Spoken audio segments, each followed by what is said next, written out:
ఇవాళ టిఆర్ఎస్ ఒక కథ అయితే ఇక బీజేపీ వాళ్ళది ఇంకో కథ. సన్నాయుడెంబడి కొమ్మోడెంబడి సన్నాయుడు పడ్డట్టు బీజేపీ బీఆర్ఎస్ ఒక్కడే కూర్చున్నారు. ఇవాళ చీకట్లో ఒప్పందం, పొద్దుటి పూట ఈయనతో మాట్లాడతారు, రాత్రి పూట వాళ్ళతో మాట్లాడుకుంటారు. ఇవాళ బీజేపీ వాళ్ళు కూడా ఓట్లు అడుగుతారు. నరేంద్ర మోడీ పాలమూరు జిల్లాకు వచ్చి వారు మాట ఇచ్చిండ్రు 2014లోనే పాలమూరు రంగారెడ్డి ఎత్తిపోతల పథకాన్ని జాతీయ ప్రాజెక్టు చేస్తా, నా బాధ్యత అని మహబూబ్ నగర్ గడ్డ మీద నరేంద్ర మోడీ గారు మాట్లాడింది. నేను ఇవాళ అడుగుతున్నా భారతీయ జనతా పార్టీ నాయకులను కిషన్ రెడ్డిని, డికే అరుణ గారిని, జితేందర్ రెడ్డిని ఈ రోజు శాసనసభ్యులను అడుగుతున్నా. 2014లో మహబూబ్ నగర్ జిల్లా హెడ్ క్వార్టర్ లో పాలమూరు రంగారెడ్డి ఎత్తిపోతల పథకాన్ని జాతీయ ప్రాజెక్టుగా ఇస్తా అని మాటిచ్చిన నరేంద్ర మోడీ 10 ఏళ్లైనా పాలమూరు ప్రాజెక్టును ఎందుకు పట్టించుకోలే? ఇప్పటికైనా మీ ప్రభుత్వం 10 ఏళ్ళు అధికారంలో ఉంది, మీ కిషన్ రెడ్డి కేంద్ర మంత్రిగా ఉన్నాడు, మా పాలమూరు రంగారెడ్డి ఎత్తిపోతల పథకానికి జాతీయ ప్రాజెక్టు ఎందుకు ఇయ్యలేదని నేను అడుగుతున్నా. అదేవిధంగా మా మిత్రుడు రామ్మోహన్ రెడ్డి, గడ్డం ప్రసాద్ కుమార్ గారు వికారాబాద్ నుంచి కృష్ణా రైల్వే లైన్ కొడంగల్ ద్వారా నారాయణపేట ద్వారా రైల్వే పథకాన్ని కాంగ్రెస్ పార్టీ అధికారంలో ఉన్నప్పుడు మంజూరు చేపిస్తే ఈ రైల్వే ప్రాజెక్టుని 10 ఏళ్లల్లా తట్ట మట్టి కూడా తీయలేదు అంటే మోడీ గారు మనల్ని మోసం చేసినట్టు కాదా అని నేను అడుగుతున్నా. ఇవాళ మన జిల్లాకు జాతీయ రహదారులు ఎందుకు కుంటి నడక నడుస్తున్నాయి, ఎందుకు పనులు పూర్తయితలేవని నేను అడుగుతున్నా. అదేవిధంగా పూడూరులో ఉన్న నేవీ దాన్ని 10 ఏళ్లు పక్కన పెడితే నేను వచ్చి మొన్న నేవీ ప్రాజెక్టుకు భూములు కేటాయించి ఆ పనులు ప్రారంభించే విధంగా నేను చర్యలు చేపట్టిన.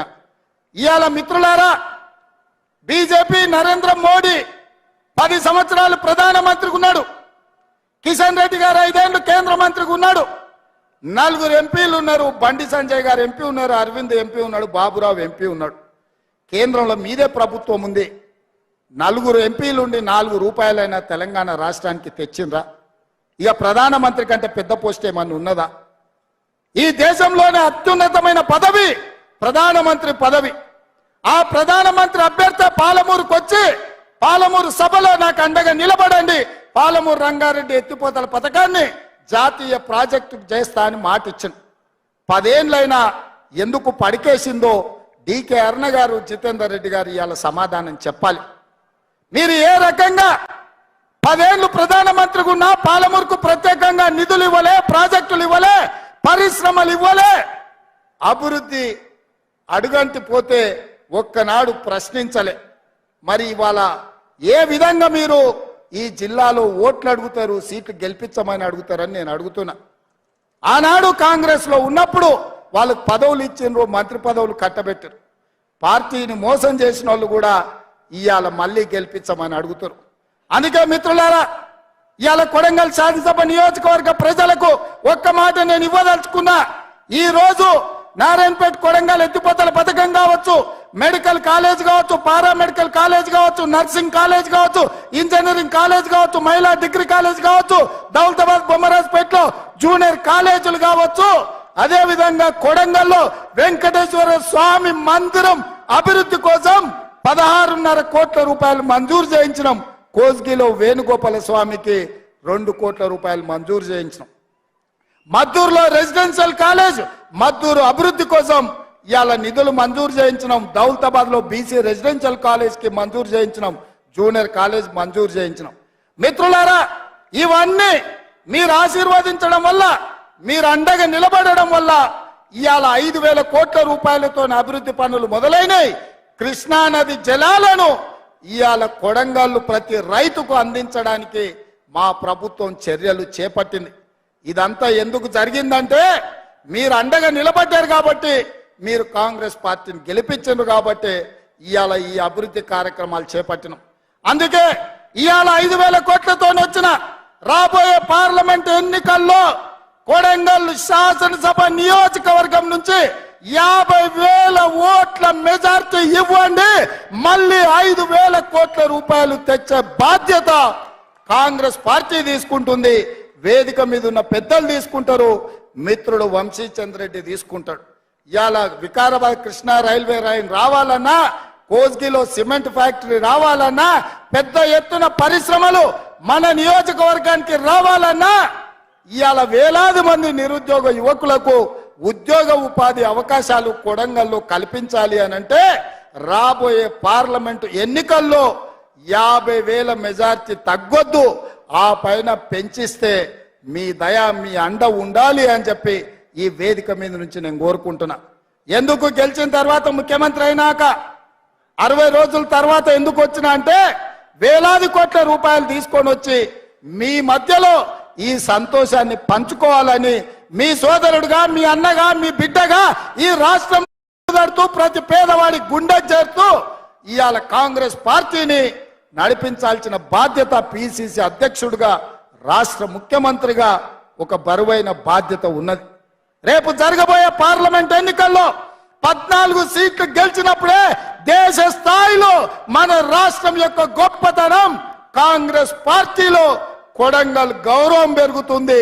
అందుకే మిత్రులారా, ఈ వేదిక మీద నుంచి తెలంగాణ రాష్ట్రంలో ఉన్న నలుమూలల కాంగ్రెస్ పార్టీ కార్యకర్తలకు నేను విజ్ఞప్తి చేస్తున్నా, ఇంకా మన యుద్ధం అయిపోలేదు, యుద్ధం విరామం మాత్రమే.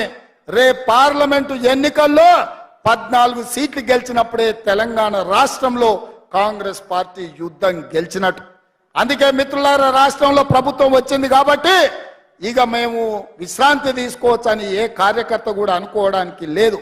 17 సీట్లల్లో 14 సీట్లు గెలిచి పార్లమెంటులో మనం పట్టు సాధించినప్పుడే మన తెలంగాణ అభివృద్ధి పురోగతి వైపు పరిగెత్తుతుంది, మన సమస్యల్ని పార్లమెంటులో ప్రశ్నిస్తారు.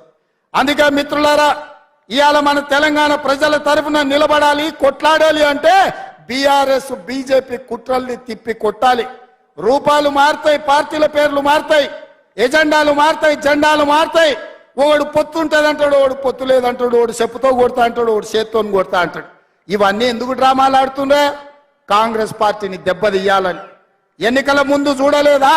వాళ్ళిద్దరు కుట్రలు చేసి ఓట్లు చీల్చి బీఆర్ఎస్ గెలిచినా పర్వాలేదు, బీజేపీ ఓడినా పర్వాలేదని ప్రజలు ఆ రోజు ఈ పార్టీలు ప్రయత్నం చేస్తే ప్రజలు అప్రమత్తంగా ఉండి కాంగ్రెస్ పార్టీని గెలిపించింది కాబట్టి ఇవాళ ఇందిరమ్మ రాజ్యం వచ్చింది.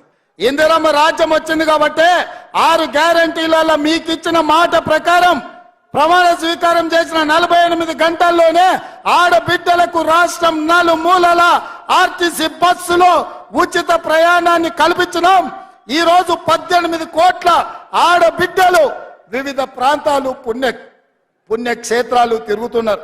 ఇవాళ సమ్మక్క సారలమ్మ జాతరలో వేలాది లక్షలాది మంది ఆడబిడ్డలు సమ్మక్కని సారలమ్మను దర్శించుకుంటారంటే వందలాది వేలాది బస్సులను ఆడబిడ్డలకు ఉచితంగా మన ప్రభుత్వం ఏర్పాటు చేసింది కాబట్టి ఇవాళ ఆడబిడ్డలందరూ కూడా దర్శనం చేసుకుంటున్నారు. ఇదే కాదు, ఆరోగ్యం బాగాలేక ఆసుపత్రికి వెళ్తే చచ్చి శవమై ఇంటికి వస్తున్న తెలంగాణ బిడ్డలకు రాజీవ్ ఆరోగ్యశ్రీ పేరు మీద 10 లక్షల రూపాయల బీమా పథకాన్ని అమలు చేసి ఇవాళ పేదలను ఆదుకునే ప్రయత్నం ప్రభుత్వం చేస్తున్నది. ఇదే కాదు, తొందరలోనే మా ఆడబిడ్డలు కట్టెలపై కష్టాలు తీర్చి వాళ్ళ కన్నీళ్లు దూడవడానికి సోనియా మహిళ దీపం పథకం ఇచ్చింది. 400 రూపాయలకే సిలిండర్ వస్తే మోడీ కేడీ కలిసి 1200 రూపాయలు చేసారు సిలిండర్. అందుకే ఎన్నికలప్పుడు మాట ఇచ్చినాం, 500 రూపాయలకే ఆడబిడ్డలకు మీ ఇంటికి సిలిండర్ తెచ్చి ఇస్తామని చెప్పినాం. రాబోయే వారం రోజుల్లో మీకు 500 రూపాయలకే సిలిండర్ ఇచ్చే బాధ్యత మన ప్రభుత్వం తీసుకుంటుంది. గట్టిగా చప్పట్లు కొట్టి ఆడబిడ్డలందరికీ కూడా తెలిసే విధంగా మీరు చెప్పండి.